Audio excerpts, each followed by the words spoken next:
Hello everyone, আসসালামু আলাইকুম। কেমন আছেন সবাই? আশা করি ভালো আছেন। খুবই স্পেশাল একটা ব্লগ ভিডিও নিয়ে আসলাম। অনেক দিন হলো ব্লগ করা হয় না, অনেকগুলো ভিডিও জমে আছে। ভাবলাম যে যেহেতু স্পেশাল একটা ডেতে গিয়েছি, রূপা রোজারিন আপুর জন্মদিনে, সো সেই জন্মদিনের ভিডিওটা অন্তত এডিট করে ফেলি। যেই বলা সেই কাজ, সব কিছুর কাজকর্ম ফেলে এডিট করতে বসে গেলাম এবং করে ফেললাম।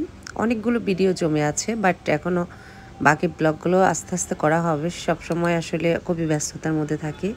আগে ছিল একজন ছেলে ছিল, এখন মেয়ে হয়েছে, সো মেয়ের কাজ অনেক বেড়ে গেছে, যার জন্য টোটালি সময় হয়ে ওঠে না। সবসময় ব্যস্ত থাকি কাজে। তাই যাই হোক, করে ফেললাম। এই যে দেখতে পাচ্ছেন, রূপা রোজারিন আপুর জন্মদিনের পার্টিতে গিয়েছি আমি আর আমার ছেলে। মেয়েকে রেখে গেছিলাম, সেদিন একটা পূজা ছিল, কালী পূজা। সো ওই কালী পূজাতে মেয়েকে নিয়ে নেই, বাসায় রেখে গেছিলাম আম্মুর কাছে। তো এই যে দেখতে পাচ্ছেন, রূপা রোজারিন আপুর বার্থডেতে গিয়ে আমার ছেলে তো সবসময় সব প্রোগ্রামে গেলে অনেক খুশি থাকে।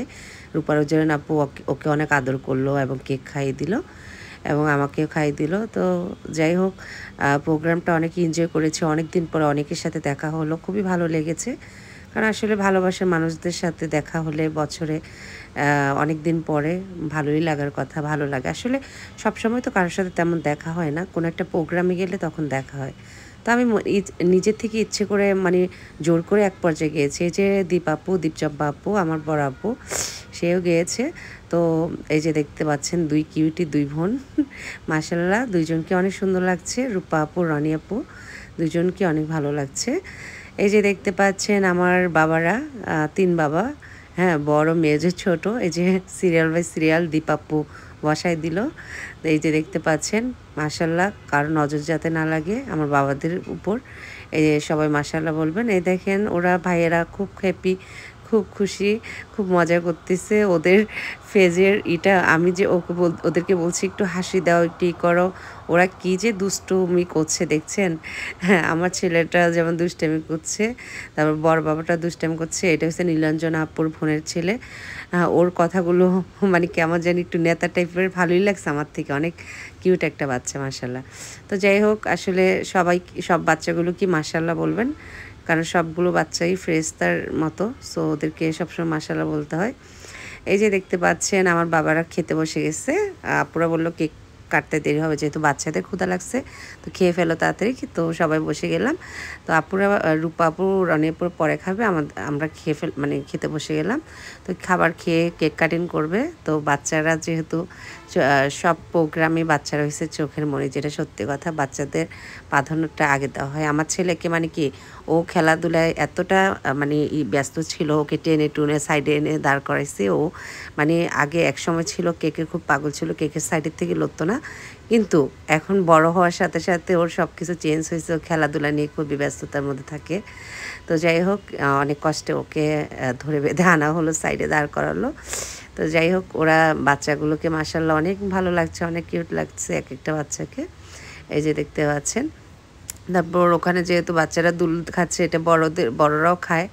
তো আমি ভালো একটু দুলনি খাই। তো দুলনি, রাঙ্গা মাথায় চিরুনি, এটা মনে মনে বাজতেছিল আর কি যখন দোল খাচ্ছিলাম।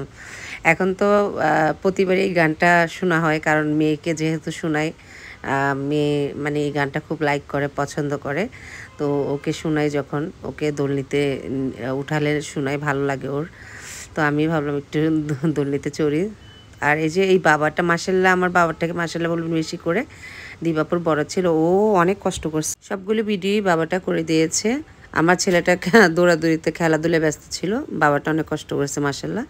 এই যে দেখতে পাচ্ছেন, প্রোগ্রামে সুখী আপু আসছে, তারপর রুজা আসছে, অনুশ্রী আসছে, মোটামুটি অনেকে আসছে। অনেক মানে সত্যি কথা বলতে কি, যেহেতু কালী পূজা ছিল সেদিন, আমাকে রূপা আপু, রনি আপু অনেক রিকোয়েস্ট করছে যাওয়ার জন্য। তো আমি আসলে যেটা বলছি যে, আপু আমার একদম মানে যদি মানে লাস্ট ট্রাই করব, বেস্ট ট্রাই করব, আমি মানে যাব, চেষ্টা করব আর কি।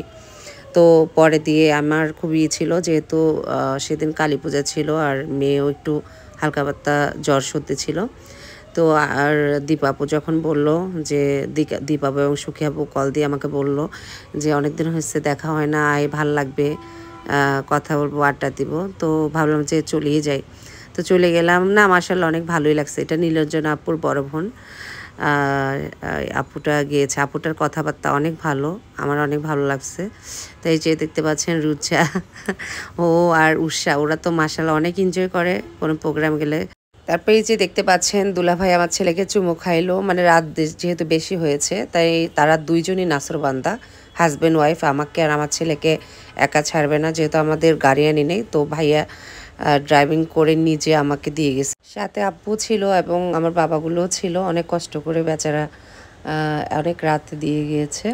সবাই আপু আর ভাইয়ার জন্য, অবশ্যই ভাইয়ার পরিবারের জন্য দোয়া করবেন এবং সাথে বার্থডে গার্ল রূপা আপুর জন্য দোয়া করবেন। রূপা আপু যাতে সবসময় ভালো থাকে পরিবার পরিজনদেরকে নিয়ে।